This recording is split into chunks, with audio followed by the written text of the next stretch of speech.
Já entrei. Já entrou? Entrei. Entrei ao vivo, mas ninguém entrou até agora. Você está com o Wi-Fi daqui? Opa, pessoal entrando. Como é que é? Não entendi o que você falou. Wi-Fi. Ah, tá bom. Então, tá bom. Oba, tranquilo.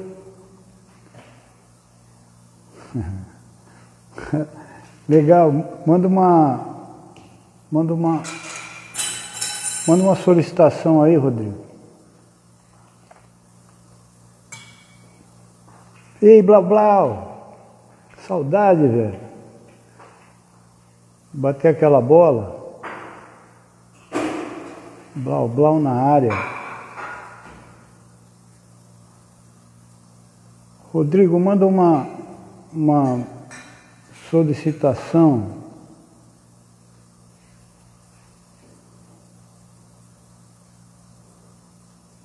Fala aí.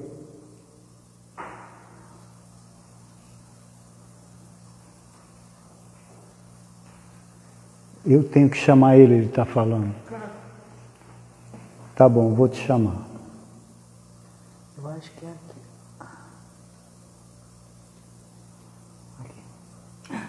Não, aqui não, amor, não é isso não. Não? Aqui.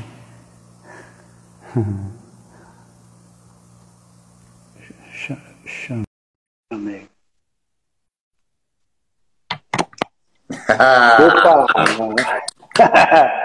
E aí, Paulinho? Tranquilo? Tudo certo e você? Tudo. Estamos em casa há 5 meses, né, velho? Então. Pô, é isso. Não tem o que fazer, né, cara? Não tem saída. Agora, você está no ar, né? Eu tô. Na verdade, quando aconteceu a pandemia, eu parei a gravação na metade de uma série. E aí não tem jeito, porque essa minha série que eu estou fazendo são 100 atores estrangeiros. Caramba! E aí voltou cada um pro seu país e agora tem que esperar tudo passar para chamar todo mundo de volta, cara. Entendi, mas a série passa aqui ou passa no mundo? A gente não sabe ainda, porque é uma coprodução da Globo com a Sony e vai vender para o mundo inteiro. Mas a gente não sabe aonde. Ah, legal. Pô, isso é bacana. Eu também estava para começar um trabalho, caiu. Aí eu estava em outro trabalho, caiu tudo. Agora eu estou esperando. Tudo. A notícia que deram pra gente é que se tudo der certo, final de janeiro a gente volta. Pumba. A gravar. É. E são quantas temporadas? Não, é uma temporada, são 8 episódios. E é uma história que fala, é uma história verídica do consulado brasileiro em Hamburgo, na Alemanha, na Segunda Guerra Mundial. Onde a Aracide Carvalho, uma mulher que trabalhava lá, uma secretária, ela, antes de começar a guerra, ela já previu tudo e ela começou a falsificar documentos para liberar judeu da Alemanha. Pomba. E é uma história incrível. E eu faço o papel de João Guimarães Rosa, que foi cônsul na Alemanha nessa época, conheceu essa mulher, se casou com ela. E depois ele voltou para o Brasil, escreve Grande Sertão Veredas e dedica a ela, né? Depois deles terem passado esse tempo e depois o resto da vida juntos. Pô, que legal. É muito bom você fazer uma história verídica, né? Uma coisa que aconteceu mesmo, né? É sensacional, cara. Do que ficar na ficção. Você se apega aos fatos e não... Tipo, como é que você construiu o João Guimarães Rosa? Eu falei assim, eu não tenho, não tenho a menor pretensão de fazer uma charge, né? A gente se apega aos fatos e a gente vai nos fatos. O Guimarães que saiu, né? Exato, porque aí você empresta para o personagem de acordo com o texto, né, velho? Eu também, eu sou assim, Eles falam assim, qual a pesquisa que você fez? O que você, aonde se baseou? Eu falei, em nada. Eu peguei o texto, vi a emoção que eu tenho que passar ali e fui, emprestei. Eu pesquiso muito, né? Assim, mas não é, nesse caso, não é uma coisa de pesquisar para fazer igual, ou buscar trejeitos, ou uma prosódia, como ele falava, como ele andava. Não. Eu não quis saber. Eu não quis saber. É tanta informação que precisa ser passada na série em 8 episódios que eu falei assim, cara, eu vou construir o Guimarães, que é o vice-cônsul do Brasil na Alemanha, não é o que escreveu o Grande Sertão Veredas. Mesmo porque esse fato é antes de tudo isso. Então, assim, e tem muito pouco material do Guimarães Rosa para a gente se basear. Então, se eu fosse me ater a fazer uma charge, uma cópia, uma mimese do pouco material que existe sobre ele, ia ficar muito fraco, porque é muito pouco material para pesquisar. Me imagino. E você imitar alguém nunca é legal, né? É legal você fazer... Não faz sentido. Não nesse trabalho, né? Você vestir. Eu fiz um vilão, que eu acho que é um dos únicos da minha carreira. Eu fiz 2 vilões, né, em 50 anos de carreira. E esse segundo agora foi uma novela bíblica, e o vilão existiu, e tem o túmulo dele lá, ele foi apedrejado e tal. E eu achei tão violento ele, tão baixo astral, tão vilão, que eu falei, eu tenho que colocar uma dose de humor aí, senão eu não vou conseguir fazer. Fenomenal. Aí eu comecei a meter uns trejeitos, porque quando eu li, eu falava, eu não posso fazer isso, pô, esse cara é muito ruim, eu não vou. Eu não conseguia engolir. Aí eu humanizei ele, botei amor pelos filhos e humor. Pô, saiu um personagem que foi interessante, agradou até crianças. Porque quando a tendência dos vilões é o cara ficar só na maldade. Aí ele vira um cara que não existe. Se você não dá uma humanidade para ele, você não constrói a culpa, você não constrói nada, porque você não tem base para fazer. Fica só um cara que faz maldade por maldade. E aí fica fraco, fica pequeno. Porque toda maldade ele tem um porquê, talvez na infância, talvez na formação da pessoa que ela adquiriu aquilo.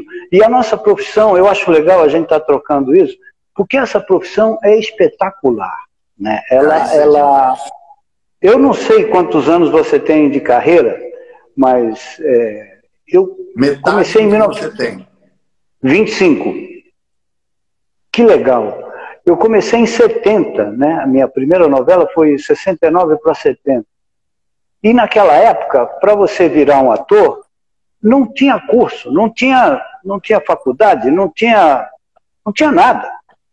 Era pelo tipo físico e disponibilidade de talento, vamos dizer assim. Eu caí sem querer, e que foi o que aconteceu comigo, eu caí sem querer dentro da profissão, e não parei mais de trabalhar, porque depois do primeiro trabalho, eu tive um acesso de choro no finalzinho, quando estava terminando. Eu gravei a última cena, fui para um canto e comecei a chorar. Eu tinha 16, 17 anos. E aí o diretor, o Dionísio Azevedo, que já faleceu, ele veio, passou a mão na minha cabeça e falou, o que foi, menino? Eu falei assim, não, é que eu estava gostando disso aqui. Ele falou, mas você vai continuar. Eu já estou com uma outra novela para você e você vai ser o protagonista. Eu falei, é mesmo? Aí eu virei um protagonista de uma novela que eu fazia o Príncipe e o Mendigo. Eu contracenava comigo mesmo. Uhum. Foi a primeira vez que a TV brasileira dividiu a imagem em 2. Botava um vaso no meio da mesa, eu fazia um lado e fazia o outro. Então você vê, no segundo trabalho, com 18 anos de idade, fazer 2 personagens protagonizando uma novela numa emissora importante no Brasil, quer dizer, só pode acontecer naquela época, porque hoje em dia hoje em dia a concorrência é muito grande, né? Hoje em dia as plataformas são infinitas Para você ser notado no mercado hoje, a peneira é mais difícil, né? Enfim, a gente já vem vindo há muitos anos. Eu tenho visto trabalhos seus, eu gosto muito do Valcir Carrasco, o que você fez lá, virei fã mesmo, assim, pô, Verdades Secretas, demais. Eu não sei se você só fez Verdades Secretas com ele, já fez outra coisa. Só Verdades Secretas com você. Espetacular. E eu trabalhei com todos, praticamente. Todos os autores brasileiros eu já fui chamado e trabalhei. Só com ele que não. Ah, com ele não? Só com ele não. E eu tenho corrido atrás dele, né? Eu quero saber o que ele vai fazer, ver se ele me arruma Você tem que entrar em Verdades Secretas 2, bicho. Eu tô olhando para esse. Vamos ver se eu. Você é o pai do Alex, do meu personagem. E você vai estar. Você vai estar. Eu não vou estar. Ah, não. Não, porque eles vão começar a gravar e provavelmente eu vou estar gravando junto essa série que eu não terminei. Ah, entendi. Então, mas duplicidade não vai rolar. Mas o elenco lá praticamente é o da primeira, né? Com um mais, eu não sei qual que é o desenrolar da história, mas vai ter gente entrando, vai ter tudo, então... Agora, eu não trabalhei com ele, tenho vontade de trabalhar com ele, e às vezes me pergunto o que você gostaria de fazer que você não fez até hoje. Meu irmão, eu não sei se você consegue responder essa pergunta, mas eu já fiz de tudo dentro da profissão. Caramba! Assim, comédia, drama, fiz executivo, fiz o Lombardi, o Lombardi, autor. Sim. Carlos Lombardi. Eu fiz 2 novelas com ele muito engraçadas e fiz a série, a Armação, que me projetou de uma maneira que foi uma, Armação uma série. Dele? Não. A Armação é do Calmon, do Guel, enfim, Euclides Marinho, Nelson Mota, várias cabeças. E a ideia inicial foi minha e do André. Aquilo era sensacional, bicho. Aquilo era sensacional, era à frente do tempo. Exato. Era, bicho, a gente parava em casa para assistir aquele negócio e, cara, vocês eram meus heróis. E aí um dia eu entrei pra Rede Globo, bicho, e fiz uma novela que você tava. Eu falei, Jesus amado, meu, olha o cara. Qual era? Eu tinha medo de falar com você, Bang Bang. Bang Bang, velho. Eu até comentei com a minha esposa. Eu falei assim, pô, eu não fiz nenhum trabalho com ele, como é que eu vou fazer uma live com ele? Ela falou, nossa, não fez mesmo? Você não fez mesmo? Eu falei, poxa, deixa eu ver, é Bang Bang, lógico. Bang Bang, bicho. Eu era o mágico. Aí a primeira novela na Globo lá, e você com o Evandro, trocando, botando roupa de mulher, aquele calor na CC3, bicho. Um calor que o passarinho voava com uma asa só, com a outra ele se abanava. Era um negócio... É mesmo, cara. Eu tenho cada história com o Evandro, porque era 40 graus, né? Então, inclusive veio um maquiador de São Paulo para maquiar a gente, né? Para fazer o teste, não sei o quê. E ele queria tirar minha sobrancelha. Aí eu expliquei para ele. Eu falei, meu irmão, eu entendo que você quer fazer um bom trabalho, mas acontece que eu não sou uma mulher aqui, eu sou um bandido disfarçado de mulher. Então, um bandido não tira a sobrancelha. Ah, tá bom, então. Então, eu e o Evandro, a gente começou a sofrer e rir muito. Inclusive, tem uma passagem nossa, que é no intervalo da gravação, numa externa.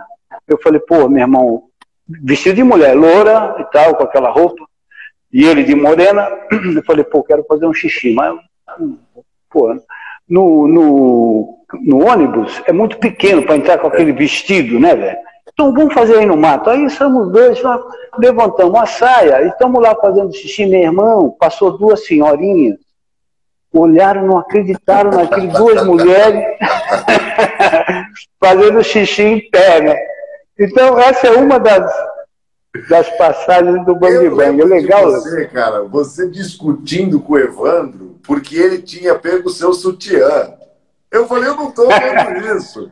Porra, Cadu, esse sutiã é meu. E caramba, eu não tô vendo. Era muito bom gravar aquela novela, bicho. Era muito bom gravar. O elenco era sensacional.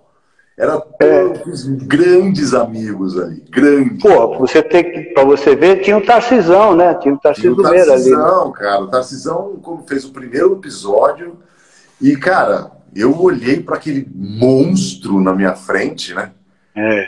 E de repente ele pôs a mão no meu ombro e falou assim: tá gostando, garoto? Eu fiz assim, olhei para ele e respondi: eu não sabia o que falar. Nossa senhora, é uma loucura. Aconteceu comigo mais ou menos igual, quando eu vim para a Globo, fui fazer uma novela e ele estava, e eu tinha uma cena com ele. Aí eu no camarim, e eu tinha visto Irmãos Coragem, que eu era fã, né? Aí eu fiquei só eu e ele no camarim, o camareiro, aí eu falei, sabe o que é? Eu tô um pouco nervoso, porque eu te admiro muito, eu acompanho os Irmãos Coragem, adorei, tem várias novelas. Ele falou, ô garoto, vamos bater o texto? Você sabe o texto? Eu falei, sei. Então, fala aí o texto. Aí a gente bateu o texto, ele relaxei e a gente foi fazer a cena. É mais ou menos esse deslumbramento que a gente tem quando encontra uma figura dessa. Né? Não, mas o Tarcisão, ele é imponente, né? Você olha para ele, até hoje, eu sou muito amigo dele. E assim, eu fiz fiz Ricardo III com a Glória, e fiz, enfim. Fez muito teatro. A figura dele é imponente. Quando ele conversa com você, você presta atenção. E é muito bom, cara. A gente tem a oportunidade de conhecer pessoas, né? Que marcam nossa vida e depois a gente trabalha com elas. Eu espero, sei lá, um dia ter marcado a vida de alguém que daqui a pouco vai trabalhar comigo. Com certeza, com 25 anos de carreira, você já deve ter, enfim, gente querendo trabalhar contigo. E uma pergunta que às vezes me fazem é: com quem que você gostaria de trabalhar que você ainda não trabalhou? Né? Aí eu falei para a repórter, olha, eu acho que a Fernanda Montenegro, né, que é uma... Ele falou, mas você já trabalhou com ela? Eu falei, é mesmo? Tinha esquecido. Tinha esquecido. Aí eu falei, o Lima Duarte também? Eu falei, então eu não sei. Na verdade, eu não sei. Eu posso falar com o Rodrigo Lombardi, de novo, né? Eu gostaria de trabalhar novamente. Mas E você? Você sabe que quando eu entrei na Globo, eu fiz Bang Bang, depois eu fiz uma novela já que o Lombardi assumiu no final, né? A novela Bang Bang, e depois ele escreveu outra que ele me chamou, que foi Pé na Jaca. E eu fui filho do Elias Glazer. Pela primeira vez, que eu amava o Elias Glazer, eu amava. Ele foi meu primeiro grande amigo aqui. Ele me ligava para saber se eu almoçava, ele gostava de circo. Ele falava, você gosta de circo? Então eu vou te passar a pegar na sua casa, a gente vai no circo. E ele me levava no circo. E, enfim, eu já achava, falando, caramba, eu sou filho do Elias Glazer, eu vi todas as novelas. Aí, de repente, acabou ali. Eu fiz uma outra novela que grande parte das minhas cenas era com Lima Duarte. Eu falei, Jesus amado, e agora? Fiz a novela. Acabou a novela, eu fui fazer Caminho das Índias, que eu era filho do Tony. Eu falei, Jesus! Foi passando de mão em mão. A escala é geométrica. Aí acabou essa novela, eu fiz uma outra novela do Silvio de Abreu chamada Passione, que 90% das minhas cenas eram com a Fernandona. Aí eu falei... Só faltava.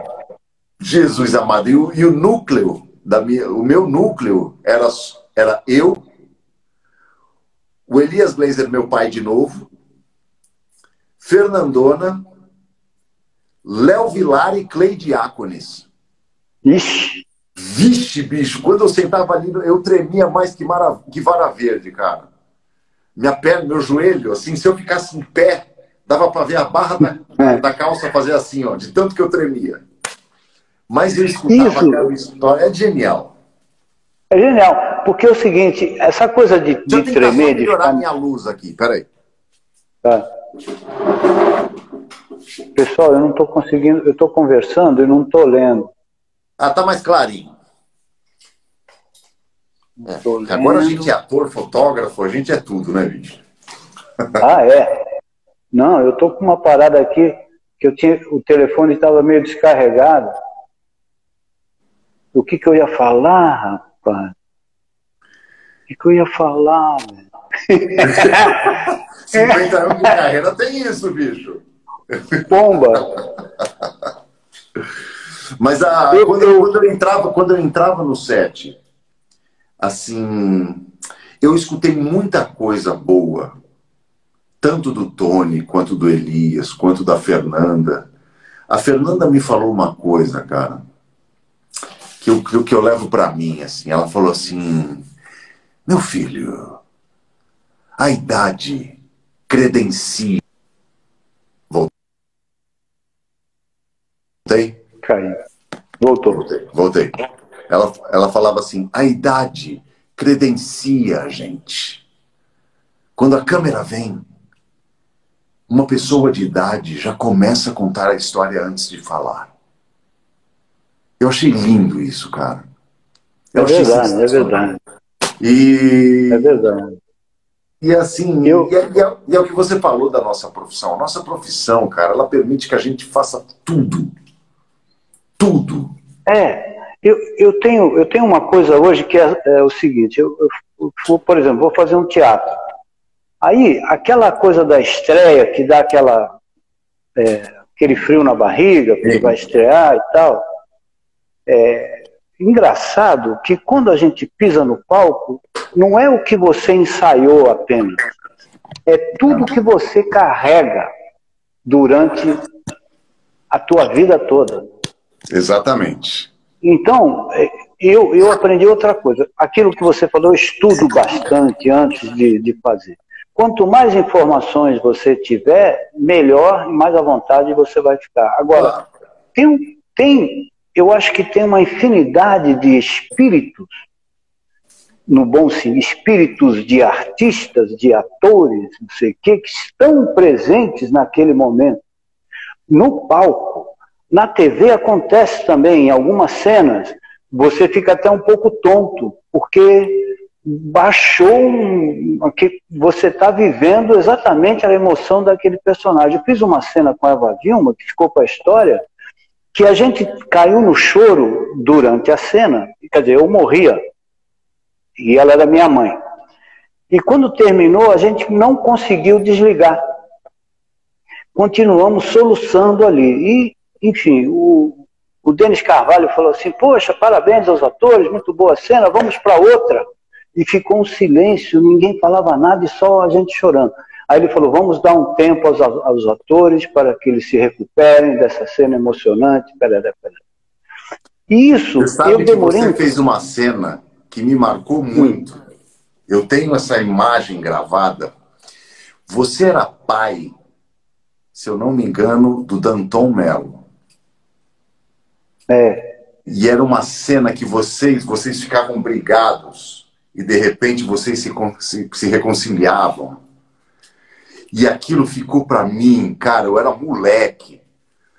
Eu regulo com o Danton, né? Então, assim, eu tinha a idade daquele garoto. Só que o Danton é um gênio. Ele e o Celton são gênios, assim... E ele, com aquela idade, já tinha aquela maturidade de fazer uma cena de emoção de pai e filho se reconciliando, uma coisa madura.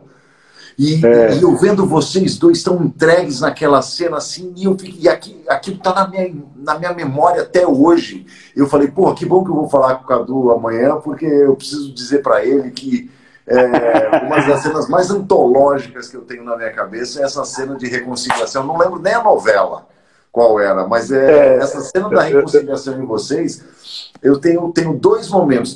Para mim é essa cena e o filme O Campeão, o Jon Voight e o garotinho, quando o garotinho chega no Jockey Club com a mala na mão e o Jon Voight fala, você é um atraso de vida. Ele fala, campeão, eu sou um atraso de vida. E os dois se abraçam. Cara, esses dois momentos para mim são muito marcantes na minha vida.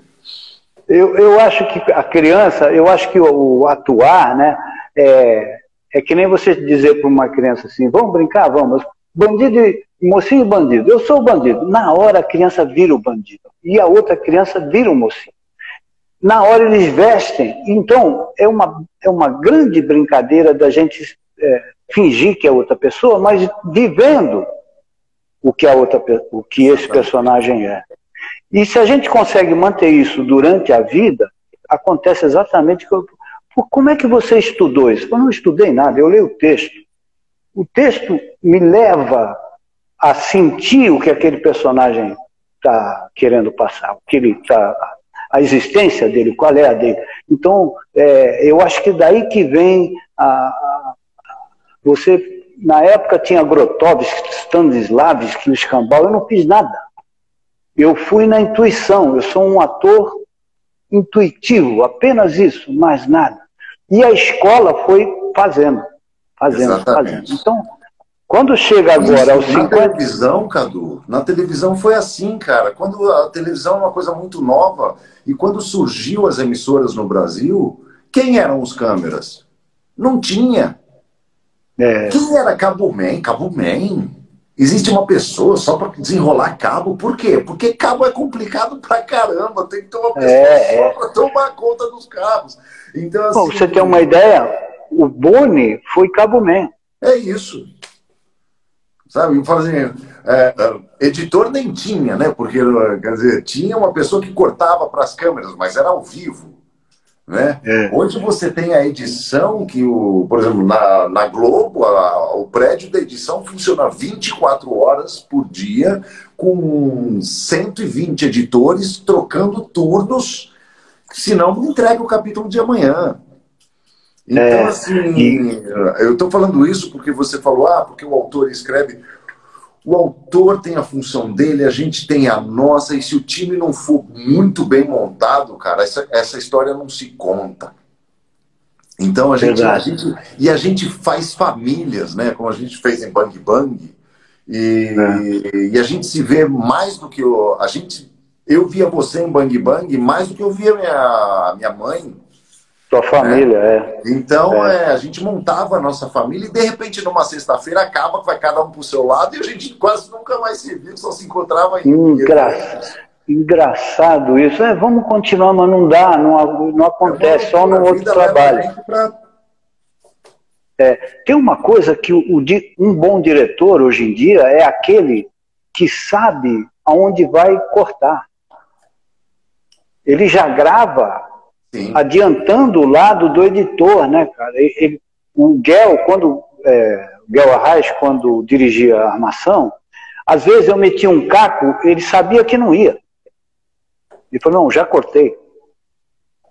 Eu tenho um filme para fazer com ele, é uma loucura. A gente está estudando, e o Guel é um cara sensacional, né, bicho? Um cara de uma cabeça também à frente do tempo dele, porque ele é um cara muito querido. Ele estava por trás da série O Carcereiros, que eu fiz. Né? Tá.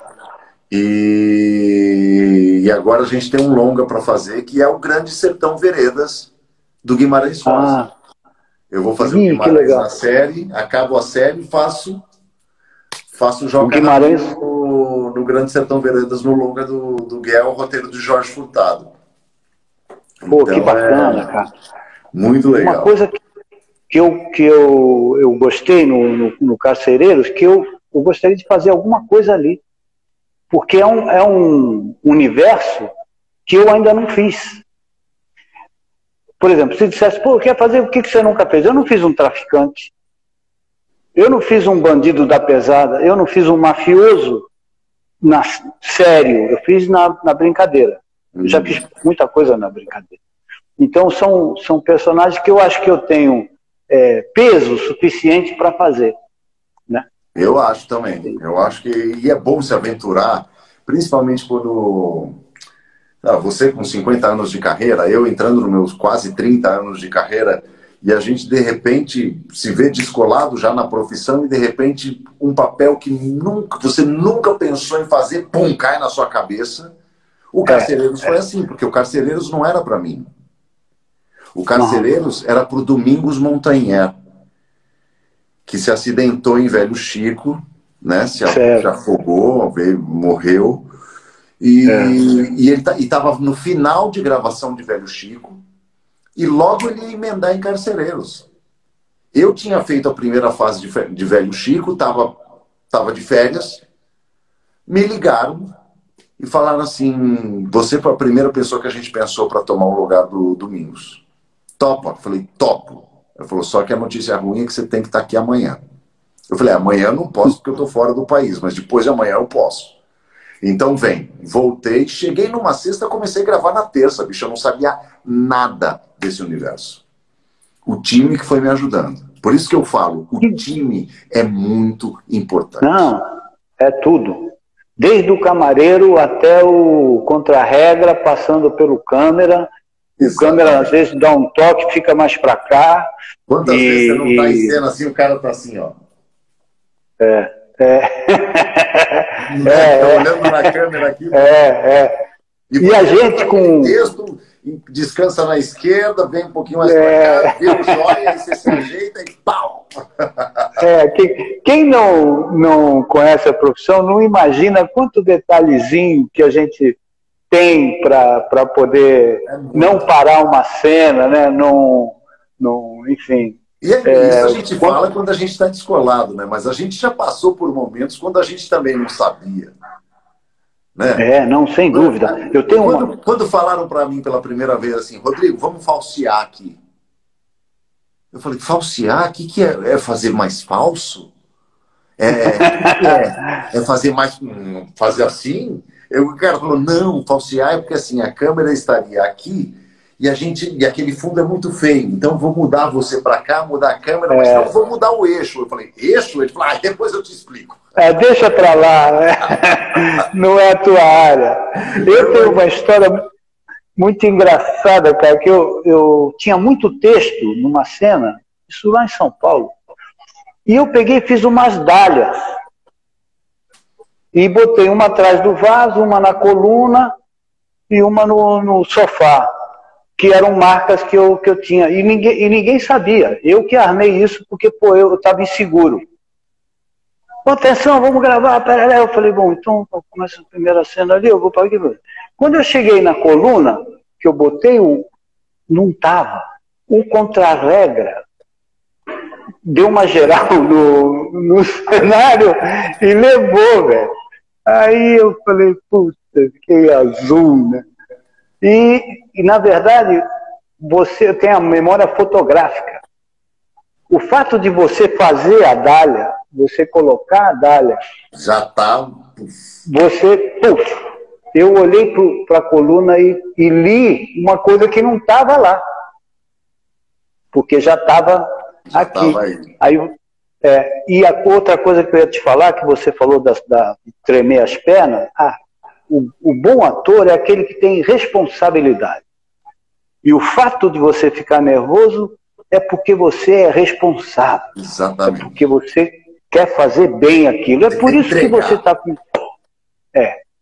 Você não pode fazer meia bomba. Não vou. Porra nenhuma, não tem meia bomba. Acendeu a luz, gravando... Eu olho em volta e falo assim, meu Deus do céu, quanto dinheiro não custou tudo isso aqui? Quantas pessoas não estão correndo para um lado e para o outro para deixar tudo pronto? Na hora de gravar, você chega e fala assim... É você. Boa noite, como vai a senhora? Corta, foi. Muda tudo e valeu só aquele boa noite, como vai a senhora? É uma loucura, as pessoas não sabem. Às vezes fala assim, aquela cena, né? Aí você pegou o táxi e foi lá pro escritório. Eu falei, não, peraí, pegar um táxi. O Fafá que fala isso, o Fagundes que fala assim, você não sabe a loucura que é gravar, pegar um táxi. Demora 6 horas para você entrar no táxi. Se as pessoas soubessem... Eu trabalhei com o Gonzaga Blota, não sei se você conheceu. E o Gonzaga, eu cheguei pro Gonzaga e falei, pô, Gonzaga, eu tenho 3 cenas só e eu tenho que pegar um avião para fazer um baile debutante. Peraí, me dá o texto aí. Ah, qual é a roupa? É essa? Eu falei, é essa. Costa ali naquela coluna. Câmera 2, fecha nele ali. Cadu, olha para cá. Isso, olha para cá. Dá esse texto. Agora, pera. Olha para o outro lado. Dá o outro texto. Agora, faz a segunda cena, faz a terceira. Vai, tá liberado. Ele depois montava e me liberou. Me mandou embora. Depois ele armou de uma maneira que parecia que eu estava em cena com as pessoas que eu tinha que contracenar. Né? Então, esse falsear que você falou, esses truques da profissão, a gente já conhece há muito tempo. Né? É muito legal. Eu vou só mexer no meu telefone aqui, porque eu tenho que ajeitar o cabo, porque talvez minha bateria acabe e eu não quero que acabe minha bateria, bicho. Mas vamos falando. Não, tá tranquilo. E eu acho muito legal quando eu vejo uma pessoa começando e ela se encontra nessas situações de eixo de luz, sabe? De falsear, de fazer uma coisa, descansa na esquerda, aquela coisa de, sabe? Ô, rapaz, se você for para aí, você inverte o eixo. A pessoa fala, o que é isso? E aí, cara? Eu tive Débora Seco sabe tudo de eixo. A pessoa que mais entende de eixo. E ela levou uma novela inteira para me explicar o que é eixo. E até hoje eu não sei, eu não entendi. Mas uma hora eu entendo. Mas eu chego e falo assim, ele fala, Rodrigo, eu falo, muda a câmera. Eu não estou entendendo o que você está falando. Vai acabar o estúdio, mas faça você vir para cá com a câmera. Aí a gente chega num acordo. Porque é difícil nossa profissão, a técnica é foda, cara. Muita coisa. Me lembrou o Paulinho Biratã, que já faleceu, que dirigia junto com o Talma. O Paulinho tinha uma coisa de fazer assim, ó. Bota a câmera aqui. Tudo ele fazia assim. Por quê? Na cabeça dele, ele sabia. Ele já estava editando. Ele estava editando. Esse diretor que eu admiro. Não é aquele que eu chamo de marshmallow, cobertura, né? Aquele que faz cobertura de tudo. Porque ele está inseguro e aí ele vai cobrindo. Aí faz mais uma de coisas possíveis. Puta vida. E mata o ator, né? Porque você faz. Tem um diretor que é sensacional também, que eu tive um grande prazer de trabalhar com ele, que vai reprisar a nossa novela agora, Força do Querer, que é o Papinha, que é um cara que era editor e virou um grande diretor. E ele sabe tudo, cara. E é impressionante como ele te ajuda. Uma pessoa que foi editor e na hora de te dirigir, ele te ajuda muito. O Papinha, né? O Papinha foi um... É o Papinha que você tá falando? Ah, eu sabia. Porque, pô, o cara ele vem sabendo, porque ele passou horas na edição, né? Então ele fala, pô, eu não vou cometer o erro que esses caras cometem. Eu já vou dar pronto. E às vezes ele mesmo vai para a edição e resolve em meia hora. Eu admiro demais. Eu acho que eu seria um bom diretor. Teve uma época que eu queria dirigir. Aí a Globo chegou para mim e falou assim, Cadu, a gente não quer pegar um diretor iniciante de um ator que a gente admira e quer ver. Eu falei, mas deixa, eu tenho muita experiência. É porque eu ficava aflito em cena quando entrava um diretor novo e ficava fazendo essas coberturas. Aí você repetia o take 10 vezes, que é para garantir o trabalho dele, que você já tinha feito. E tinha diretor que falava assim, olha, tá sensacional, essa foi perfeita, mas vamos fazer mais uma. Eu pensava. Eu falava, porra, se tá perfeita, foi sensacional, para que fazer mais uma? É isso. Atenção, vamos. Então, agora, as pessoas não sabem. Às vezes falam assim, o que é pior? Gravar no sol ou gravar na água? Às vezes você está no mar de roupa, que você caiu no mar, é difícil gravar porque a roupa fica pesada. Não, nada pior que gravar casamento. Nada pior que gravar evento. Exato, evento é um negócio. É um negócio que você espera, parece que você está, sei lá onde. Parece que você tá... Você chega às 7 horas da manhã, quando for meio-dia, você não gravou um take e está fazendo geral, está fazendo as pessoas em canto. Aí o cara fala assim, agora, Rodrigo, estou em você. Aí você faz assim, boa, Rodrigo, vai, você está lá desde as 7 da manhã, já é 3h30 da tarde, você não comeu. Isso é uma loucura. E você sabe que eu levo, às vezes eu levo amigo, levo parente para assistir. Para assistir, né? Chega no estúdio e fala assim, olha o cenário de fulano, olha o sofá da casa da fulana. Aí começa a fazer. Aí corta, repete. Cara, dá 10 minutos, a pessoa me olha e fala assim, eu vou tomar um café. Não aguenta. As pessoas não aguentam isso. Não aguentam. É verdade. É muito bom falar dessa profissão, principalmente para um público que não tem conhecimento. Porque eu acho, eu tenho feito lives assim para atores que estão começando, para um pessoal de teatro do Nordeste que está. E é uma aula, né? E você não está ali para dar aula, você só responde o que está me perguntando. Mas como nós dois aqui. É uma aula, de uma certa maneira. Então, eu tenho uma coisa de ficar concentrado naquilo que eu vou fazer. Eu não consigo me dispersar quando vou trabalhar. Eu acho que aquele momento ali é sublime. Você, de 1 da tarde às 9 da noite, que normalmente é um estúdio, você tá inteiro ali. E aconteceu uma coisa comigo muito louca. Eu sempre gostei de dar uma cochilada depois do almoço.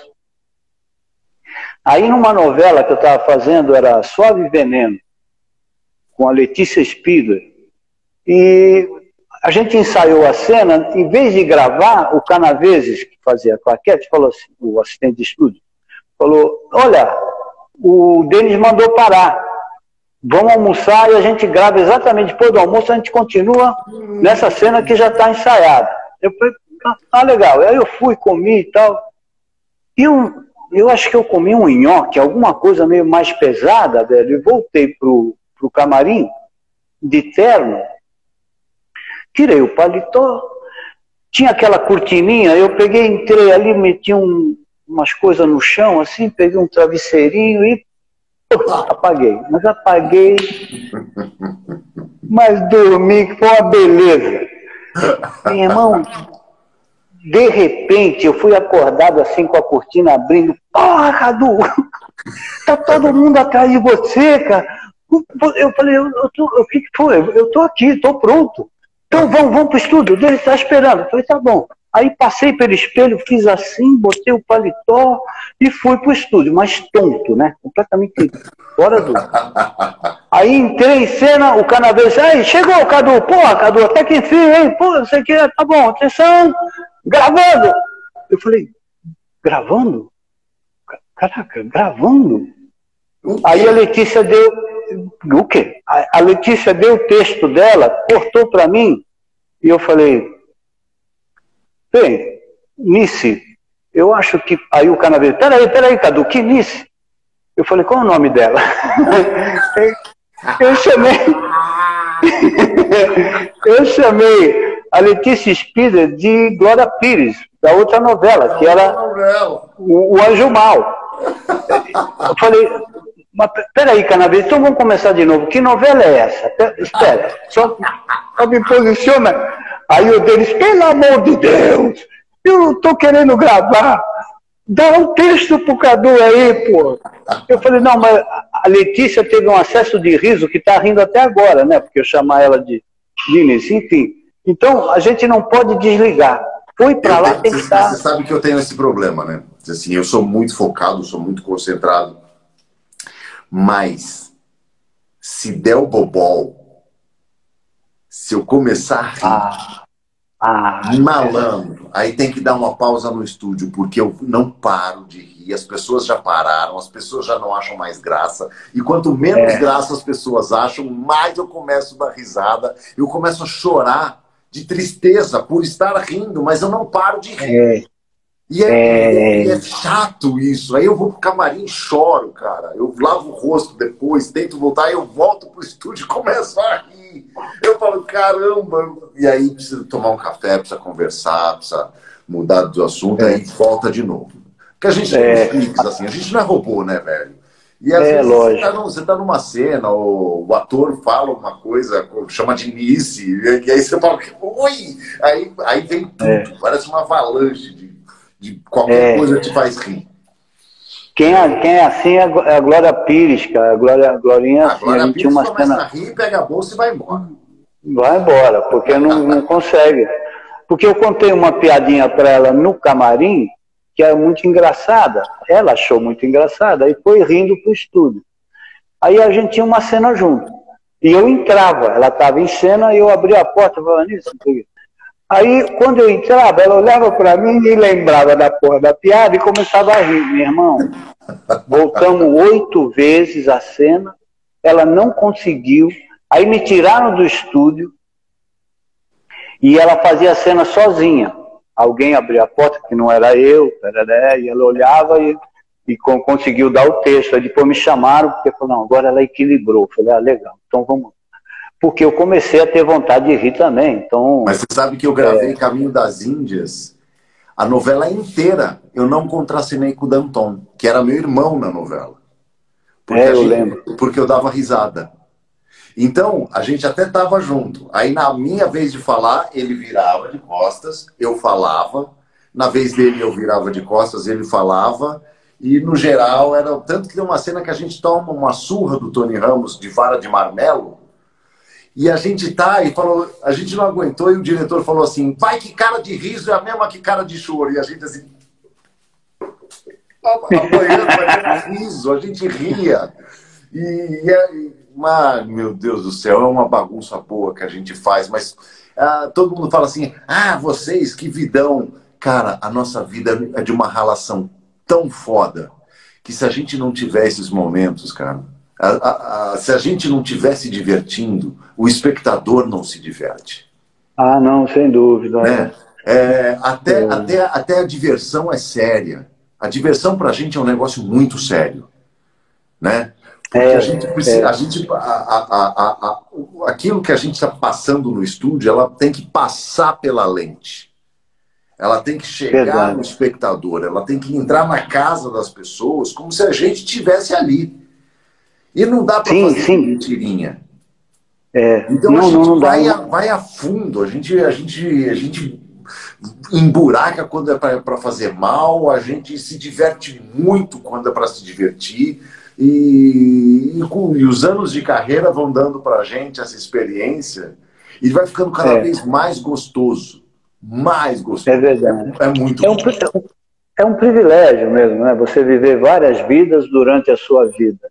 Porque o verdadeiro ator não é aquele que finge, é aquele que faz. É aquele que faz. Aquele que faz. Porque o que finge, ele... Por exemplo, no teatro, eu estava vendo uma peça e passava um bêbado lá atrás. Porra, o bêbado roubou completamente a cena. Mas isso é inacreditável, né? Porque ele só tinha uma passagem. Eu falava, cara, como o Estênio Garcia cortando uma árvore no palco, imaginária, você acabava vendo a porra da árvore cair. Pelo sentimento, ele estava ali, né?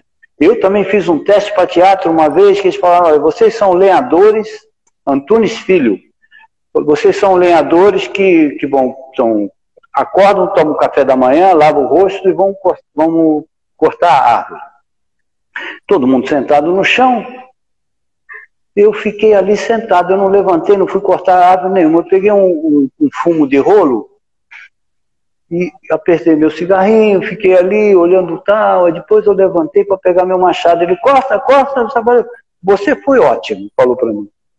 Os outros ficavam dando porrada numa árvore imaginária, não sei o que, fizeram, fingindo que era. Eu, por um acaso, pela intuição, eu fiquei no mesmo lugar que eu estava, como se estivesse numa floresta mesmo. Você sabe que uma vez eu fui numa peça, Eu fui numa peça e, assim, era muita gente em cena. E chegou um momento em que eu vi um personagem que ele tava todo mundo sério e ele... Mas lá no fundo... Lá no fundo... E eu achei aquilo tão genial, cara, que eu esperei. Eu falei, eu quero esperar aquela pessoa. E foi chegando, meus amigos em cena, parabéns, incrível. Cadê fulano? Que fulano? Aquele que faz o tique, ninguém sabia quem era, Aí vieram me falar, não, fulana foi pro hospital, ela não tem tique, o personagem, ela tá com a rinite dela. E ela foi pro hospital, cara. E aí eu falei, puta merda, foi a melhor coisa que eu vi no espetáculo inteiro foi o ataque de rinite da menina. Mas era tão bom, porque era tão de verdade, cara. Mas tão de verdade. E a menina, na verdade, tava quase morrendo, tava passando mal. Porra. Mas a gente tem dessas, né? Eu acho sensacional lembrar. Tá passando vários filmes na minha cabeça. Teve umas pessoas aí perguntando qual o trabalho que foi mais importante para você. Para mim, eu não consigo fixar num, mas eu fiz um peão de boiadeiro numa novela chamada Paraíso, que isso eu sou filho... A família da minha mãe é do interior de São Paulo e tinham 15 irmãos. Então tinha muita fazenda que a gente ia, e cavalo e tudo. E quando eu peguei esse personagem, eu incorporei de uma maneira que eu comecei a montar mesmo, burro chuco e tal, quebrei dedo, caí do cavalo. Eu virei um peão. E eu acordava às 5 da manhã, ia para Campo Grande, onde é que era o nosso set, pegava o meu cavalo, que eu usava, dava cenoura para ele, dava banho nele, escovava. Na hora que ia gravar, o cavalo até andava atrás, onde eu ia, o cavalo ia atrás. Eu fiz amizade com o bicho. Eu gostava da fogueira, tinha o Sérgio Reis, o Roberto Bonfim, a gente ficava em volta da fogueira, teve até uma cena interessante. Antes da gente começar a live aqui, eu estava assistindo a live do filho do Sérgio Reis com o filho do Almir Sater. Olha, que legal. Do Bavini com Gabriel Sater, que são dois músicos incríveis. E você vê como você com 50 anos de carreira, eu com 25, e a galera que estava já... Pantanal que eles fizeram, já tem os filhos, já tem remake de Pantanal, e já tem... É genial, né? O tempo... Aconteça o que acontecer, o tempo não para e a gente tem que aproveitar essa onda que a gente quer a vida e a gente tem que fazer o melhor que a gente pode, né, cara? Sem dúvida, você está muito certo, porque a vida, que eu saiba, é uma só. Se você vacilar, ela já passou. Outro dia eu estava com 30, 33. Né? E foi ontem, né? Foi ontem. E quando o pessoal fala de armação, eu falo, caramba, velho, como é que eu vou fazer agora, né? A armação você tinha que idade? De 20? Por aí, eu tinha 30 já. 28, 30, 33. Depois, porque teve o Armação, depois teve Jubilula. O Jubilula foi umas férias, mais ou menos. Colocou no programa que a gente tinha 5 minutos de aventura e foi nas férias. Assim, acho que foram 2 meses só. Sim. Mas foi de 85 a 88. Depois eu já entrei numa novela direto. O Talma me chamou, né? Porque o Jubilula, a gente tentou fazer um Jubilula em São Paulo, enfim, totalmente fora do contexto, uma produção independente e tal. Chovia, garoava, e Jubilula é sol, né? E aí entrou o plano Collor no meio da parada e puf, acabou. Parecia uma pandemia. O plano Collor foi uma pandemia que cortou a nossa onda, e aí eu liguei pro Talma, falei, Talma, ele falou, puxa, tem uma parada aqui para você, vem? Eu falei, tá bom, vamos nessa.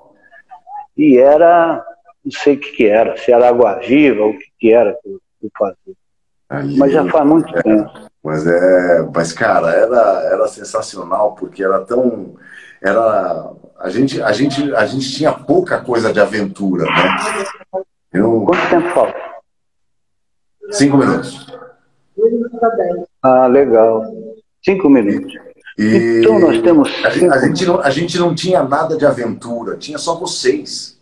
O resto eram os dramas, as comédias das novelas das 7, o drama das 8, a época das 6. Mas de aventura, que a molecada curtia, assim, cara, era Jubilula, a gente esperava ansiosamente começar. Era, pô, demais. Para você ver, até hoje eu sou chamado de Juba, né? Naturalmente. As pessoas perguntam, você era o Juba ou era o Lula?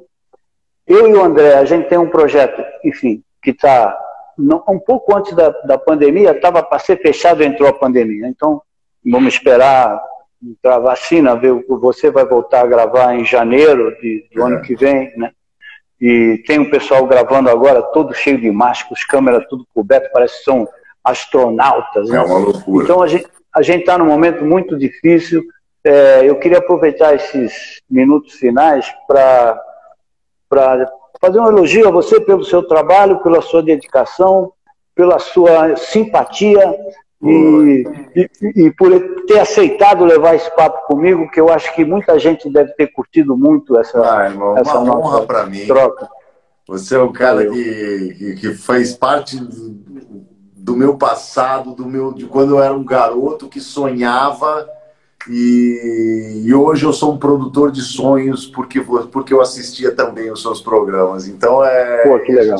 E a gente já fez novela junto e eu espero que um dia a gente possa trabalhar junto de novo.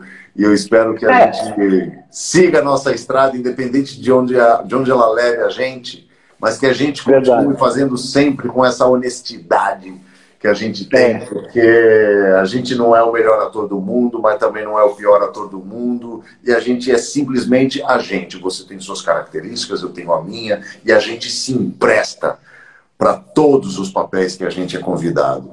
Né? Eu sempre falei, eu nunca fui, nunca não, mas assim, eu não fui a primeira opção para 80% dos papéis que eu fiz.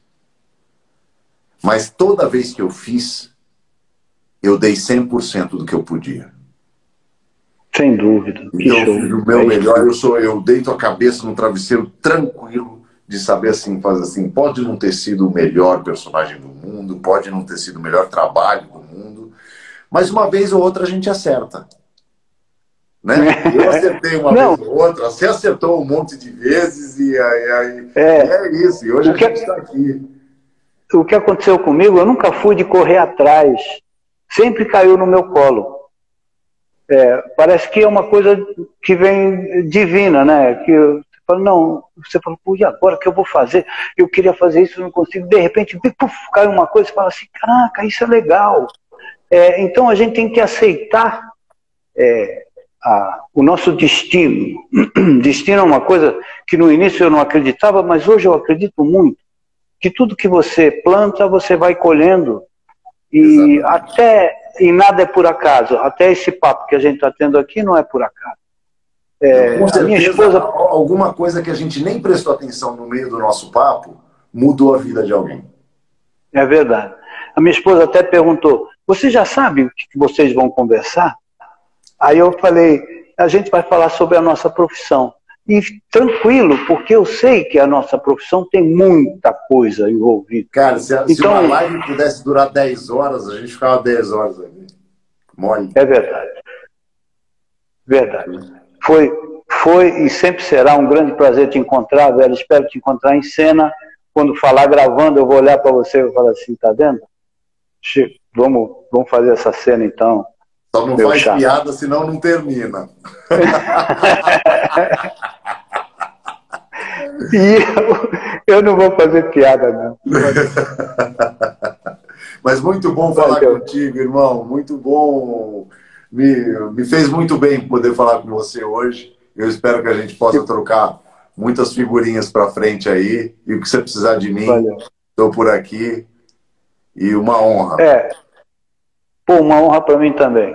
Pô, eu queria fazer qualquer trabalho contigo daí, quando tudo voltar ao normal, até nessa série aí que tem 600 atores estrangeiros, botar mais um brasileiro não ia mudar nada. Mas você podia fazer um general alemão fodão, assim, cara, ia ficar bacana. Com esse carão aí, bicho, porra, ia ficar bacana. Valeu, Rodrigo. Tá bom? Um Prazer beijo para enorme. você, Valeu. um beijo na família aí, na esposa, e a gente vai se falando. Para a tua família também. Eu sei que você tem um filho mó barato, velho. Prazer em falar contigo mais uma vez. Prazer em falar contigo. Agradecer também a todo mundo que estava aqui na nossa live hoje. Um beijo a todos vocês. E vamos seguindo a vida. Pessoal, desculpa a gente não falar e não responder a vocês, porque ou a gente faz isso ou a gente conversa. Então, obrigado pelo carinho.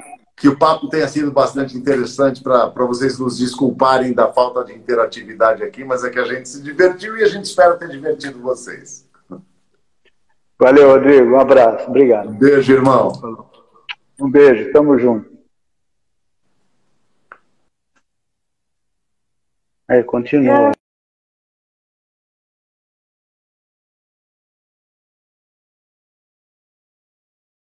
Aqui, ó. Ah, tá.